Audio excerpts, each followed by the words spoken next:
Bible বলছে Danijel যখন এরকম নির্ণয় নেয় অস্বস্তি খাবার খায় না, এটা বহুত বড় দানিয়েল জীবনের মোড় ছিল, বহুত বড় দানিয়েল জীবনের টার্নিং পয়েন্ট ছিল। তারপর থেকে দানিয়েলের জীবনের মোড় পুরো ঘুরে যায়। তারপর যে দানিয়েল কাহিনী পড়ে দেখি, দানিয়েল সেই দেশে যত রাজা চেঞ্জ হয়েছে, হার রাজা দানিয়েলকে দেখেছে, দানিয়েলকে বলে, আচ্ছা দানিয়েলকে ডাকো, দানিয়েলই সবকিছু হাল করবে, দানিয়েলই স্বপ্নের অর্থ বলবে, কোনো কিছু বিষয় আছে, আচ্ছা দানিয়েল প্রবলেম সলভ করবে। কেন? দানিয়েলের মধ্যে পবিত্র আত্মা ছিল।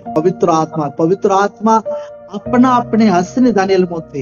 দানিয়েল নির্ণয় নিয়েছিল, ঈশ্বরকে কথা দিয়েছিল যে কোন অসুচি খাবারে আমি নিজেকে অসুচি করব। পরবর্তী কালে যখন দানিয়েল পুরো হয়ে যায়, দানিয়েল যীশু খ্রিস্টের দর্শনকে দেখে, স্বর্গীয় দর্শনকে দেখে, কিন্তু শুরু জীবনের মোড় কোনখান থেকে ঘুরেছিল? এই ছোট্ট বিষয় থেকে, যে আমি এই অসুচি খাবার খেয়ে নিজের জীবনকে অসুচি করবো। হালেলুয়া। আজ লোকদেরকে ঈশ্বরের সঙ্গে প্রমিস করতে হবে। যখন ঈশ্বর আপনার জীবনে কিছু চেঞ্জিং চায়, তো ঈশ্বর চায় যে এই ব্যক্তি কিছু আমার সঙ্গে চুক্তি করুক, কিছু আমার সঙ্গে প্রমিস করুক। এই ব্যক্তি যে প্রভু আমি এইটা করবো, তোমার মহিমার জন্য এটা করবো, তোমার এটার জন্য এটা করবো। অনেক ব্যক্তিকে দুনিয়াতে দেখেছি যারা প্রার্থনা করেছে, সারা জীবন প্রার্থনাতে চুক্তি করেছে ঈশ্বরের সঙ্গে, পবিত্রতাতে চুক্তি করেছে, অফারিং এ চুক্তি করেছে। তারা পুরো জীবন ভোর মহিমা, গ্লোরি তাদের জীবনে, ব্যক্তিগত জীবনে তারা দেখেছে। হালেলুয়া। আজ ঈশ্বর আপনার জীবনে এটা চায় যে আজ